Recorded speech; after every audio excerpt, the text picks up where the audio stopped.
नमस्कार विद्यार्थियों। आज अपन आपके द्वितीय प्रश्न पत्र में निर्धारित भगवत गीता के दूसरे अध्याय को पढ़ेंगे। लेकिन इस दूसरे अध्याय को प्रारंभ करने से पहले मैं संक्षेप में, बहुत ही अधिक संक्षेप में गीता के संबंध में आपसे दो बात करना चाहूँगी। महर्षि वेदव्यास विरचित महाभारत ज्ञान राशि का अमूल्य विश्वकोश है, क्योंकि उसकी उद्घोषणा है कि ऐसा कोई विषय नहीं जो उसमें न हो। यदि हास्ति तदन्यत्र ये नास्ति न तत्क्वचित्। वस्तुतः शताब्दियों की भारतीय मनीषा इसमें सन्निहित है। इसे सरहस्य वेद चतुष्टय से भी महत्वपूर्ण मानते हुए पंचम वेद कहा गया है। अष्टादश पर्वात्मक यह ग्रंथ अमूल्य भास्वर रत्नों की खान है और श्रीमद् भगवत गीता उनमें अन्यतम है। यह भीष्म पर्व 25 से 42 अध्याय तक अथवा संस्करण भिन्नतावश 23 से 40 अध्याय तक का एक अंश है और इसमें 18 अध्याय और 700 या 701 श्लोक है, जिसमें मानव के उच्चतम आदर्श और व्यवहार एवं निश्रेयस प्राप्ति के उपाय बोधगम्य एवं सरल शैली में अभिव्यक्त किए गए हैं। इसे समस्त शास्त्रों के मंथन से प्राप्त अमृत के समान जीवनदायिनी तथा गंगा जल के समान मोक्षदायी का माना गया है।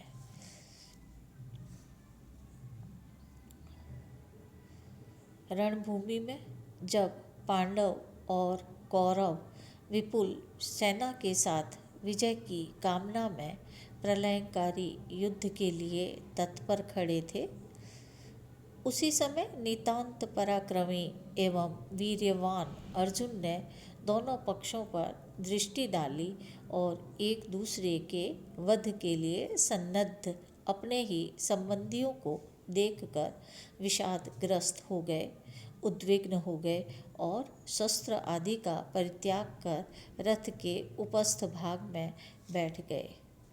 उसी समय योगीराज श्री कृष्ण ने आत्मा की अमरता सिद्ध करते हुए निष्काम कर्म करते रहने का जो समुपदेश निद्राजयी को दिया है, वही श्रीमद् भगवत गीता है।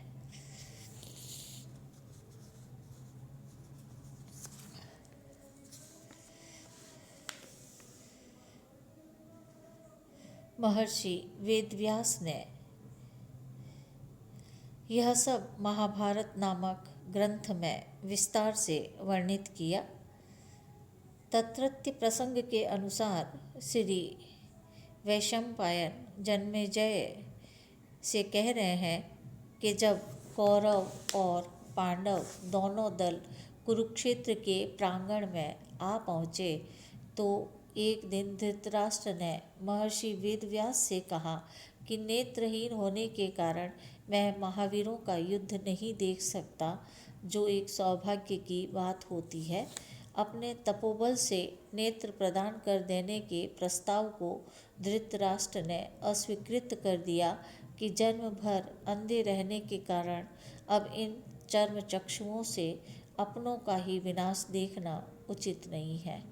इस पर व्यास जी ने संजय को दिव्य दृष्टि प्रदान करके कहा कि तुम हस्तिनापुर में बैठे बैठे युद्ध की समग्र घटनाओं को देख सकते हो, अदृश्य रूप में युद्ध भूमि में भी जा सकते हो, शस्त्रादि तुम्हें छू नहीं सकते, थकावट होगी नहीं और ऐसी कोई बात नहीं होगी जो तुमसे छिपी रहे।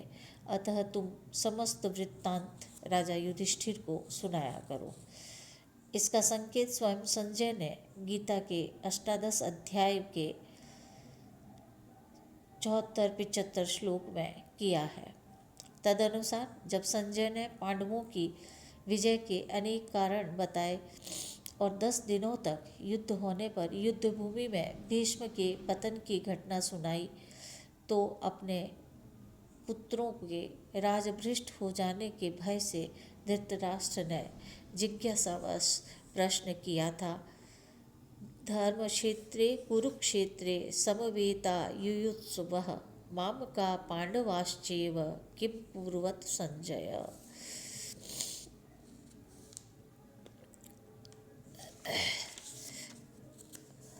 आपके इस भगवत गीता का दूसरा अध्याय पाठ्यक्रम में निर्धारित है। इस दूसरे अध्याय के संबंध में मैं संक्षेप में आपको बताना चाहूँगी कि प्रथम अध्याय के उपोद्घात के पश्चात द्वितीय अध्याय में संपूर्ण प्रतिपाद्य विषय का सूत्र रूप में उल्लेख किया गया है। उसका प्रारंभ कवित्वपूर्ण ढंग से अर्जुन की वास्तविक स्थिति के चित्रण से होता है। अर्जुन की सात्विक प्रवृत्ति पर तामसिक प्रवृत्ति का आक्रमण देखकर श्री कृष्ण उन्हें सन्मार्ग पर लाने के लिए शक्तिमत्ता का स्मरण दिलाकर हृदय की दुर्बलता और नपुंसकता का त्याग करने और युद्ध करने के लिए कहते हैं। 10वें श्लोक तक उपक्रम मात्र है। वास्तविक उपदेश एकादश श्लोक से प्रारंभ होता है। उपदेश प्रक्रिया में प्रभु सम्मितत्व, सुहृत सम्मितत्व एवं कांता सम्मितत्व की त्रिवेणी प्रवाहित हुई है। इसमें शोक मोह से उपराम आत्मा की नित्यता, सत्कार्यवाद, आत्मा की अमरता, कर्मवाद, निष्काम कर्म योग, चतुसूत्री अनासक्ति योग, ईश्वर के प्रति समर्पण भाव, ज्ञान और कर्म का समन्वय, निश्चयात्मक बुद्धि की श्रेष्ठता, मनोनिग्रह, द्वंद्वातीत रहकर समत्व बुद्धि का विकास, स्थित प्रज्ञता, ब्राह्मी स्थिति आदि विषयों को सुस्पष्ट एवं सुबोध शैली में व्याख्यात किया गया है।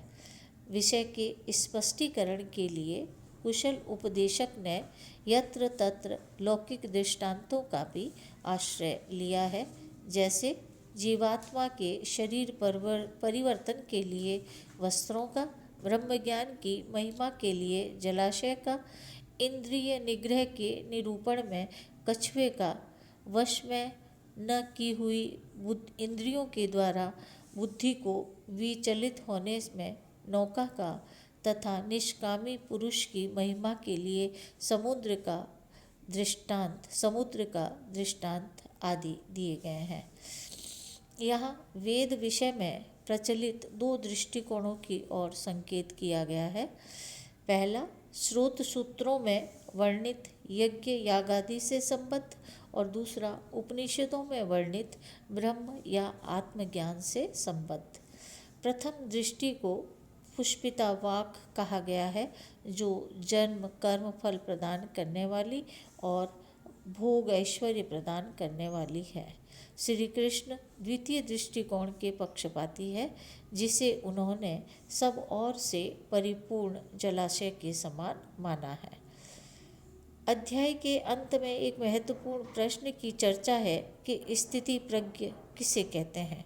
श्री कृष्ण ने इसका उत्तर सरल, सोदाहरण और सतर्क शैली में दिया है। मानव जीवन की सफलता के लिए आदर्श है और सभी के लिए माननीय और ग्राह्य है। इस अध्याय में विभिन्न छंदों की संयोजना की गई है, अर्थात इंद्र वज्रा के 2 और शेष श्लोक अनुष्टुप छंद में है।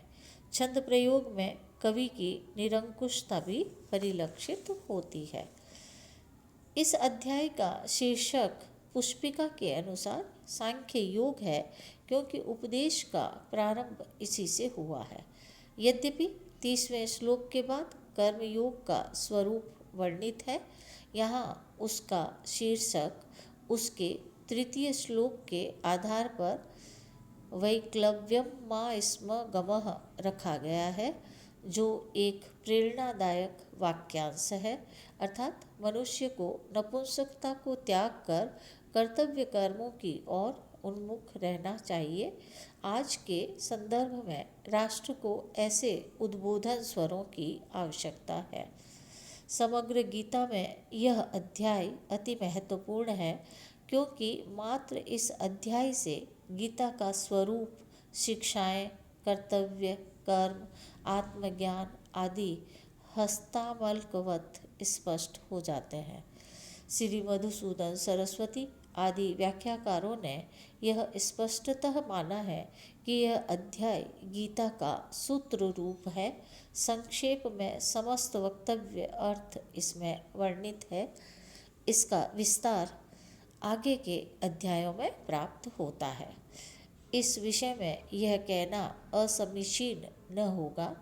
कौ रम्यम धर्म साहित्यम गीता रम्यतमा स्मृता श्रेष्ठो द्वितीयको अध्यायः कृष्ण सारयुतश्च यः।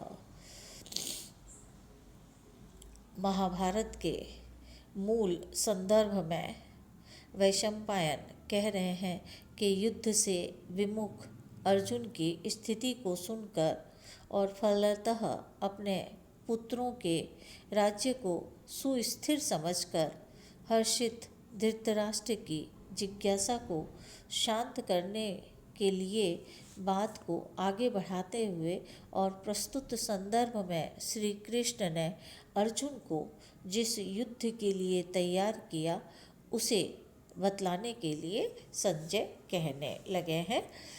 अब हम इस द्वितीय अध्याय को कल प्रारंभ करेंगे। आज का अपना लेक्चर यहीं समाप्त होता है।